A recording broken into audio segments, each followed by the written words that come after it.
الحمد لله نحمده ونستعينه ونستغفره ونعوذ بالله من شرور أنفسنا ومن سيئات أعمالنا من يهد الله فلا مضل له ومن يضلل فلا هادي له ونشهد أن لا إله إلا الله وحده لا شريك له ونشهد أن سيدنا وحبيبنا ومولانا محمدا عبده ورسوله الذي أرسله بالحق بشيرا ونذيرا وداعيا إلى الله بإذنه وسراجا منيرا فقد قال الله تعالى في كلامه المجيد وفرقانه الحميد أعوذ بالله من الشيطان الرجيم بسم الله الرحمن الرحيم إن الله وملائكته يصلون على النبي يا أيها الذين آمنوا صلوا عليه وسلموا تسليما اللهم صل على سيدنا وعلى آل سيدنا আরো মহব্বতের সাথে পাঠ করি আল্লাহুম্মা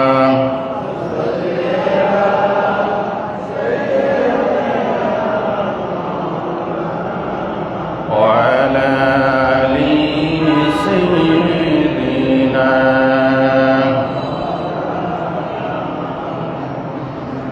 আজকে সম্মানিত উপস্থিতি, দিনদার ইমানদার ইসলাম প্রিয় সর্বস্তরের মুসল্লিবৃন্দ, তরুণ আর যুবক বন্ধুগণ, পর্দার আড়ালে মা এবং বোনেরা, আসসালামু আলাইকুম ওয়া রাহমাতুল্লাহি ওয়া বারাকাতুহু। আপনারা সবাই ভালো আছেন? আল্লাহ পাকের আজিম দরবারে লাখ কোটি শুকরিয়া, যিনি আমাদেরকে পবিত্র জুমার দিন কোরআন শরীফের হাদিস শরীফের বয়ান শোনার জন্য, নামাজ আদায় করার জন্য আল্লাহ পাকের ঘরে আসার তৌফিক দান করেছেন। মহব্বতের সাথে আবার বলি আলহামদুলিল্লাহ। আল্লাহ রব্বুল ইজ্জতুল জালাল মানব জাতিকে দুটি শ্রেণীতে বিভক্ত করেছেন আর্থিক সচ্ছলতার দিক থেকে। এক শ্রেণীকে বলা হয় আগনিয়া, ধনী, আরেক শ্রেণীকে বলা হয় আল ফুকারা, গরিব। কিন্তু এই ধন সম্পদ পৃথিবীর মানুষের জন্য বিশাল একটি পরীক্ষার বিষয়বস্তু। এই ধন সম্পদ কাউকে জান্নাতে নিয়ে যাবে, আবার এই ধন সম্পদ কাউকে জাহান্নামে নিয়ে যাবে। কাফেরদের ধন সম্পদ, যারা আল্লাহকে, রসুলকে, পরকাল দিবসকে, ইসলামী অনুশাসনকে অস্বীকার করে, তাদের ধন সম্পদ তাদের কোনো কাজে আসবে। আপনারা জানেন কারুন বিশাল ধনশালী ব্যক্তিত্ব ছিলেন। ফেরাউন, নমরুদ, হামান, এগুলি বিশাল অঢেল ধন সম্পত্তির মালিক ছিলেন, কিন্তু তাদের ধন সম্পদ আল্লাহর আযাব থেকে, আল্লাহর শাস্তি থেকে তাদেরকে বাঁচাইতে পারে নাই।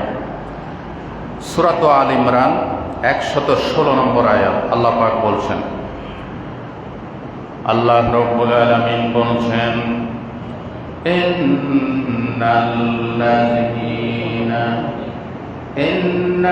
ইন্নাল্লাযীনা কাফারু লান তুগনিয়া আনহুম আমওয়ালুহুম ওয়ালা আওলাদুহুম মিনাল্লাহি শাইআ।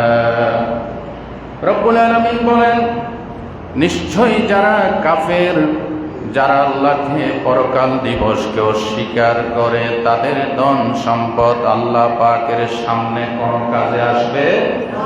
আল্লাহ পাক বলেছেন, উলাইকা আসহাবুন নারি হুম ফিহা খালিদুন। তারা চিরস্থায়ীভাবে জাহান্নামে প্রবেশ করবে। জাহান্নাম থেকে আর মুক্তি লাভ করার কোনো সুযোগ। আল্লাহ বলছে খালিদিনা ফিহা, চিরস্থায়ী জাহান্নামে থাকবে।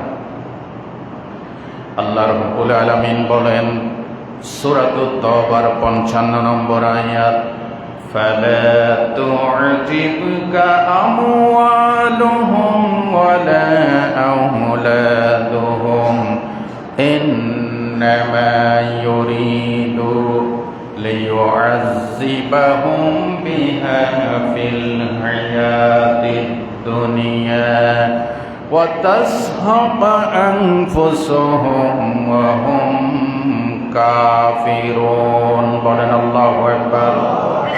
আল্লাহ রাব্বুল আলামিন বলেন, ও নবী, আপনি কাফেরদের বিশাল বিশাল দানান কোটা প্রভাব প্রতিপত্তি মাল সম্পদ থেকে ফালা তু'জিবিকা, আপনি আশ্চর্যান্বিত হবেন না, আপনি বিস্ময় হতবাক হবেন না। আল্লাহ পাক বলেন, আমি এগুলি তাদেরকে দিয়েছি দুনিয়ার আযাব হিসেবে। বলেন নাউযুবিল্লাহ। দুনিয়ার কি? আরো জোরে বলেন। দুনিয়ার জন্য আযাব।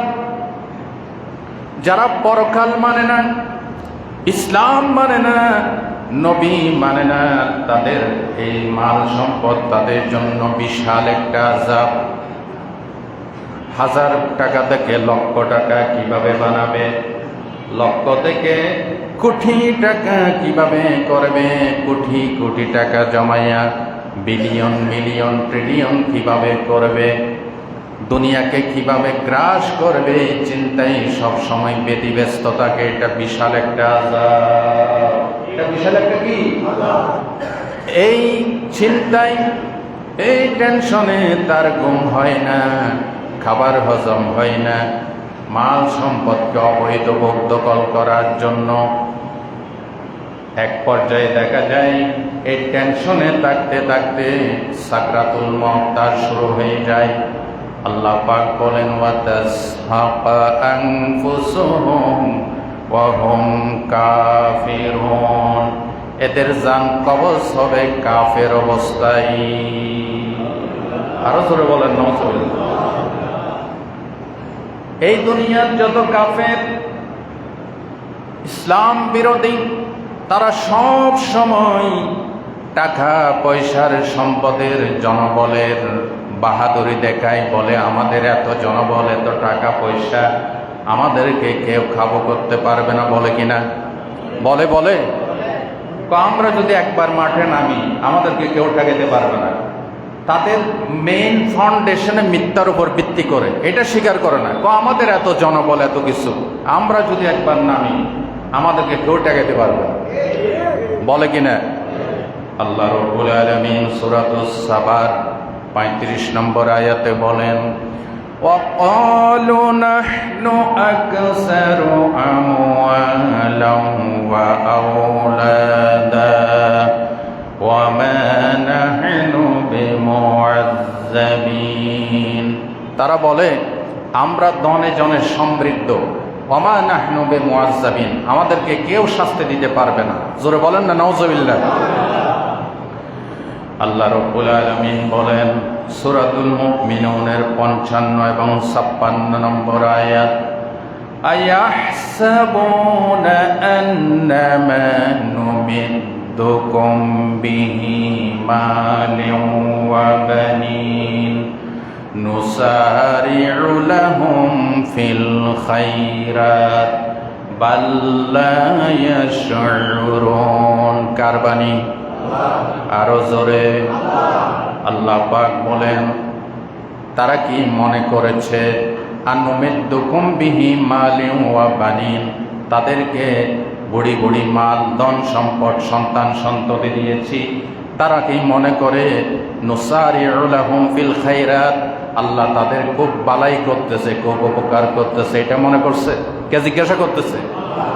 আল্লাহ পাক বলেন বাল হুম লা ইয়াশউরুন, বালাই করতেছি না, তোমরা অনুধাবন করতে পারো না? পরকাল অস্বীকারীরা, এটা তোমাদের জন্য মহা একটা বিপদ। এই ধন সম্পদ, এই সন্তান সন্ততি তোমাদেরকে জাহান্নামে নিয়ে যাবে, ঠিক কিনা বলেন? যাদের কাছে ইসলাম নাই, পরকালের জবাবদিহিতে নাই, ইসলামী অনুশাসন মানে না, তাদের এই ধন সম্পত্তি, কোটি কোটি চুরি করার টাকা, কোটি কোটি জনগোষ্ঠী, তাদের কোনো কাজে আসবে না। কে বলেছেন? ভাই ও বন্ধুগণ, কিয়ামতের দিন এই ধরনের একটা বিশাল ধনশালী প্রভাবশালী ব্যক্তিকে হাজির করা হবে। নবীজি সহিহ মুসলিমের হাদিসে বলেছেন, ইন্নাহু লা ইয়াতির রাজুলুন আযীমুস সামিন লা ইয়াজিনু ইনদাল্লাহি জানাহা বাউদা। কথা শুনতেছেন? কথা শুনতেছেন? আলহামদুলিল্লাহ বলেন। আল্লাহর নবী বলেন, কিয়ামতের দিন পৃথিবীর এক প্রভাবশালী ধনশালী এক পরকালে অবিশ্বাসী ব্যক্তিকে হাজির করা হবে। আল্লাহর সামনে এই লোকটার দাম, নবীজি বলেছেন, মশার ডানা তুল্য হবে না। নাউজুবিল্লাহ বলেন। মশার ডানা তুল্য হবে না। বিশাল কোটি কোটি অডেল ধন সম্পত্তির মালিক ছিল। এক ইশারায় কয়েক লক্ষ মানুষকে খুন করত এই লোকের ইশারায়। এরকম আছে কিনা? আরো আসতে কম আছে কিনা? আল্লাহর নবী বলেন, লা ইয়াজিনু ইনদাল্লাহি জানাহা বাউদা, আল্লাহর কাছে মশার ডানা তুল্য দামও হবে না। এই হাদিসটা বর্ণনা করে নবীজি বললেন, তোমরা কোরআনের ওই আয়াতটা পড়ে নাও, সূরা কাহফের, ফালা নুকিমু লাহুম ইয়াওমাল কিয়ামাতি ওয়াজনা, তাদের কোনো আমল মিজানের পাল্লায় মাপা হবে না, ওজন হবে। এই জন্য যারা কাফের, তাদের ধন সম্পদ তাদের কোনো কাজে আসবে না, বরং এই ধন সম্পদ তাকে কোথায় নিয়ে যাবে? জাহান্নামে নিয়ে। ধন সম্পদের মালিক প্রকৃত ধনী নয়। প্রকৃত ধনীকে রাসূলুল্লাহ সাল্লাল্লাহু আলাইহি ওয়াসাল্লাম সুনান তিরমিজির বর্ণনায় বলেছেন। হযরত আবু হুরায়রাকে বললেন, আবু হুরায়রা, আমি 5টা কথা বলবো, তোমাকে গুনে গুনে এগুলি মুখস্থ রাখবা। সুবহানাল্লাহ বলেন। আবু হুরায়রা বলেন, আল্লাহ রাসূল আমার ডাইন হাত ধরলেন, ধরে 5টা কথা বললেন। এই 5টা কথার ভিতরে আজকে আমি যেটা বলতে চাই, রাসূলুল্লাহ 5টা কথার ভিতরে এটা একটা বলেছেন। ওয়াবিমা আরদা আকসামাল্লাহু লাকা আগনা, আল্লাহ তোমার জন্য হালাল ভাবে বৈধ পন্থায় যা বরাদ্দ করেছেন এটাতে সন্তুষ্ট থাকো, তুমি পৃথিবীর সবচেয়ে বড় ধনী। আরো জোরে বলেন। আল্লাহ হালাল ভাবে বৈধভাবে তোমার জন্য যা বরাদ্দ করেছেন, আরদা বিমা কাসামাল্লাহু লাকা, যেটা আল্লাহ বরাদ্দ করেছেন এটা সন্তুষ্ট থাকো, তাহলে তুমি বড় কি? ধনী। আর যারা অবৈধ পন্থায় বেশি বেশি পাওয়ার জন্য হারাম, দুর্নীতি, জুলুম শোষণ করে, এগুলি কি ধনী নাকি লোভী? এগুলি কি ধনী নাকি চোর? এগুলি কি ভালো লোক নাকি অসৎ লোক? অসৎ লোক। আল্লাহর নবী বলেন, সহিহ মুসলিমের হাদিস, লাইসাল গিনা আন কাসরাতিল আরাত ওয়ালাকিন্নাল গিনা গিনান নাফস। সুবহানাল্লাহ। সহিহ হাদিস। আল্লাহর নবী বলেন, বিশাল বিশাল কোটি কোটি টাকার ব্যাংক ব্যালেন্স, সেই ব্যক্তি প্রকৃত ধনী নয়। প্রকৃত ধনী হচ্ছে ওই বান্দা যে ব্যক্তি মনের দিক থেকে ধনী। জোরে বলেন সুবহানাল্লাহ। মনের দিক থেকে কি? ধনী। ভাই ও বন্ধুগণ, সহিহ আল বুখারীর হাদিস, হযরত ওমর বলেন, আমি নবীর সাথে দেখা করতে গিয়েছিলাম। নবীজি দুইজন স্ত্রীর সাথে রাগারাগি করে অভিমান করে একটি উঁচু দালানে তিনি একটি কামরার ভিতরে শুয়েছিলেন। আমি যখন দেখা করতে গেলাম, দেখলাম একজন গোলাম নবীজিকে পাহারা দিচ্ছেন। আমি বললাম, তুমি নবীকে জানাও আমি নবীর সাথে একটু দেখা করতে চাই। আল্লাহর নবী পারমিশন দিলেন। হযরত ওমর গিয়ে দেখলেন নবীজি ওই দোতলা কামরার ভিতরে একটা ছাটাইয়ের উপরে শুয়ে আছেন, আর একটা খেজুর পাতার বালিশ নবীর মাথার নিচে, আর একটা মশক জ্বলতেছে, মশকের ভিতরে কোনো পানি নাই। হযরত ওমরকে দেখে বিশ্বনবী উঠে বসলেন। হযরত ওমর লক্ষ্য করলেন নবীজি যে ছাটাইয়ের উপরে ঘুমাইয়েছেন, নবীর পিঠে খেজুর পাতার মোটা মোটা দাগ কেটে আছে। বলেন আল্লাহু আকবার। হযরত ওমর বাচ্চা শিশুর মতো ডুকরে ডুকরে কাঁদতেছেন।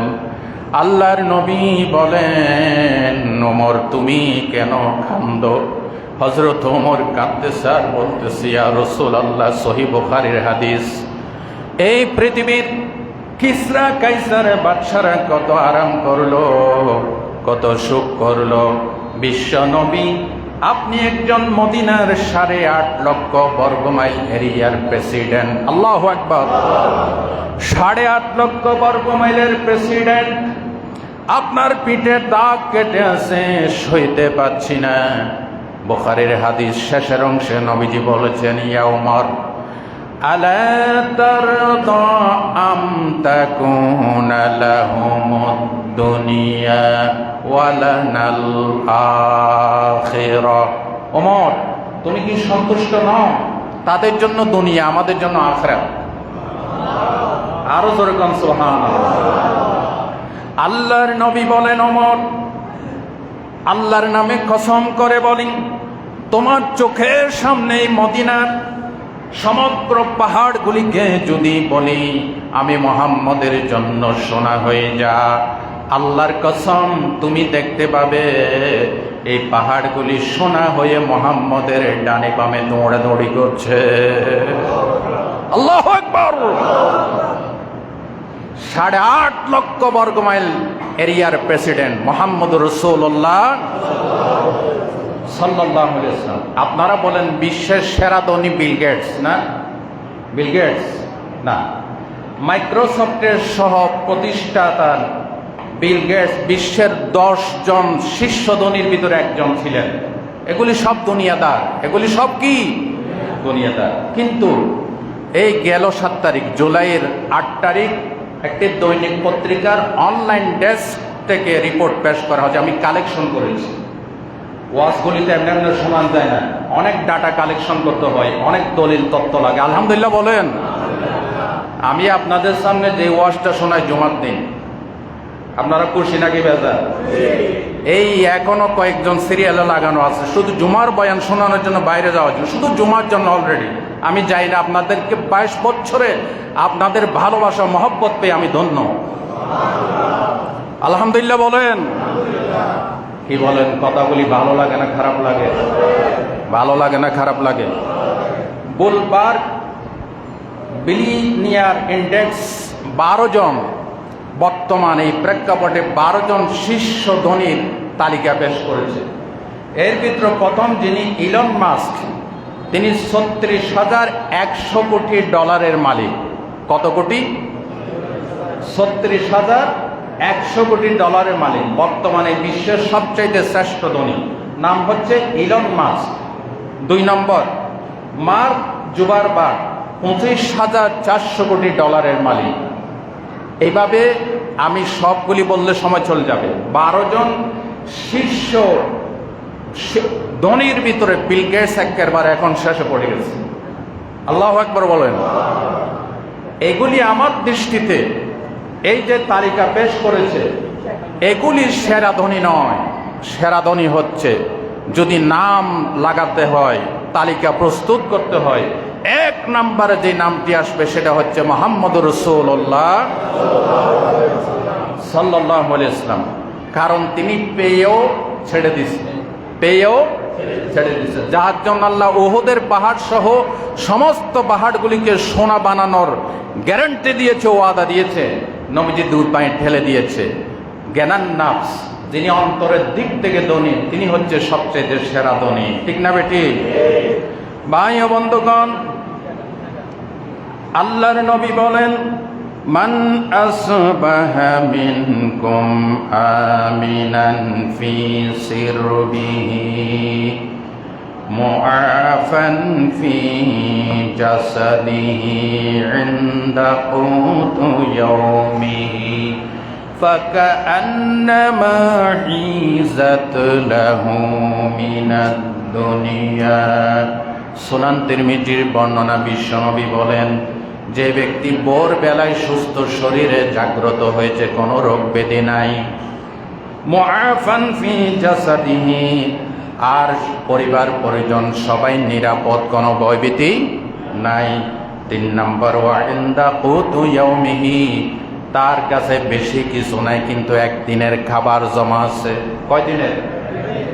একদিনের খাবার জমা আছে, কোনো ভয়ভীতি নাই, শরীরে কোনো রোগ ব্যাধি নাই।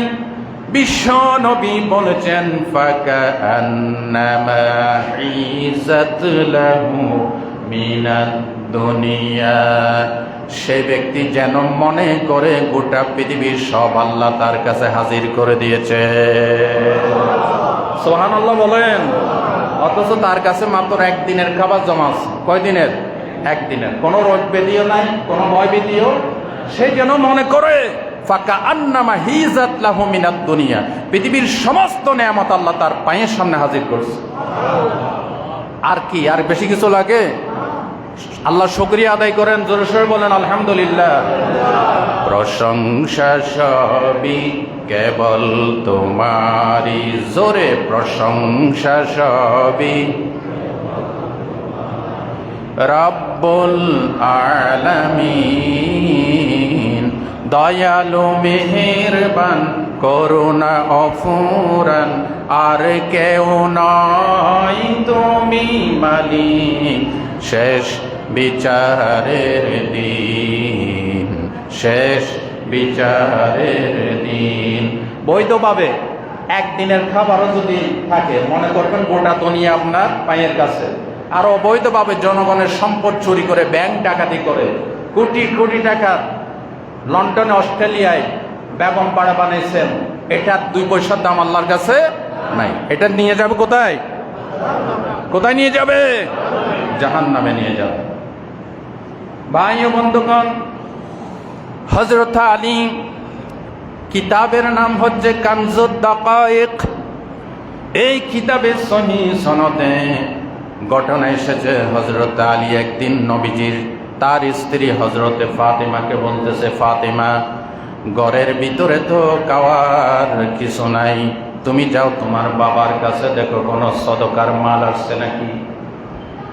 গভীর রাত, হযরতে ফাতেমা বাবার ঘরের সামনে গিয়ে করাঘাত করলেন, গলায় আওয়াজ দেন নাই, একটু নক করেছেন, দরজা নেড়েছেন। নবীজির সাথে সাথে বসা থেকে দাঁড়িয়ে গিয়েছে, বলতেছে, আমার কন্যা ফাতেমা। দেখেন, আপনি যতই মেয়ের ভক্ত, ছেলের ভক্ত হন, গলার আওয়াজ শোনা ছাড়া আপনি বুঝবেন না কে আছে। নবীজি ফাতেমাকে এত বেশি ভালোবাসেন, দরজার কড়ার আওয়াজ শুনে বলতেছে, আমার কন্যা ফাতেমা। আরো জোরে। হযরতে ফাতেমা ঘরে প্রবেশ করলেন। নবী বলেন, কিরে মা, কেন এসেছ? বলে, আব্বাজান, ফেরেশতাদের খাবার হচ্ছে তাকবীর, তাহলিল, তাহমিদ, কিন্তু আমরা খেয়ে বাঁচবো বাবা, আমাদের ঘরে বহুদিন ধরে খাবারের কোনো ব্যবস্থা নাই। বাবা গো, শুনেছি আপনার কাছে কিছু সদকার মাল এসেছে, আমাকে আপনার জামাই পাঠিয়েছে কিছু সদকার মাল যদি দেন। আল্লাহু আকবার। আল্লাহর নবী বলেন, ফাতেমা, আমার কাছে কিছু ছাগল এসেছে, বকরি এসেছে, তুমি যদি চাও 5টা বকরি তোমাকে দিয়ে দেব, আর যদি চাও, একটু আগে জিবরিল এসে আমাকে 5টি বাক্য শিখাই গেছে। বলো ফাতিমা, তুমি কি 5টা বাক্য নিবা নাকি ছাগল নিবা? হযরতে ফাতেমা কান্দেন আর বলেন, নবী গো, আমি ছাগল চাই না, আমাকে 5টা বাক্য শিখাই দেন। আল্লাহর নবী বললেন, ফাতেমা তাহলে তুমি পড়ো, ইয়া আউয়ালাল আউয়ালিন ওয়া ইয়া আখিরাল আখিরিন ওয়া ইয়া যাল কুওয়াতিল মাতিন ওয়া ইয়া রাহিমাল মাসাকিন ওয়া ইয়া আরহামার রাহিমিন। আল্লাহর নবী বলেন, ফাতেমা, এই 5টা বাক্য একটু আগে জিবরিল এসে আমাকে বকশিশ করেছে। ফাতেমা বলেন, ছাগলের দরকার নাই, এই 5টা বাক্য নিয়ে গেলাম। হযরত আলী বলেন, কি এনেছো?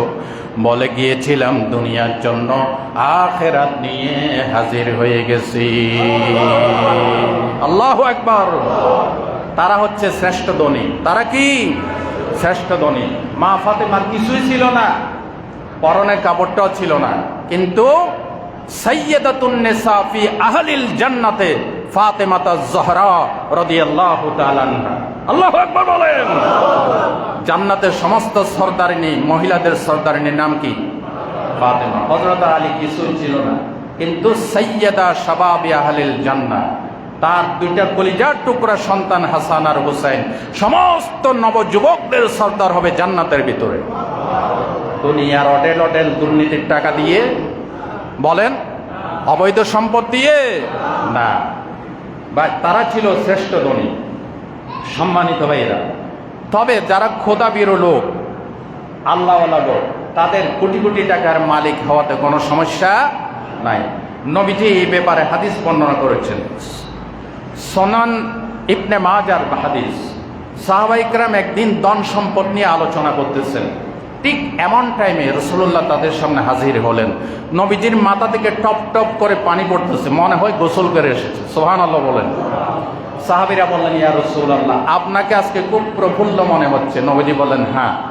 তোমরা কি নিয়ে আলোচনা করো? বলে, আমরা পৃথিবীর ধন সম্পদ নিয়ে আলোচনা করি। রাসূলুল্লাহ বললেন, লা বাসা বিল গিনা লিমান ইত্তাকা, যে ব্যক্তি তাকওয়াবান সে ব্যক্তি ধন সম্পদের মালিক হওয়ায় কোনো সমস্যা, বলেন না, কোনো সমস্যা নাই। দেখেন, নবীর সাহাবীদের ভিতরে ধনী ব্যক্তি ছিলেন হযরত আবু বকর সিদ্দিক রাদিয়াল্লাহু তাআলা আনহু। উসমান রাদিয়াল্লাহু তাআলা আনহু এত ধনী ছিলেন, যার নামের শেষে লেখা হয়ে গেছে উসমান গনি। উসমান গনি।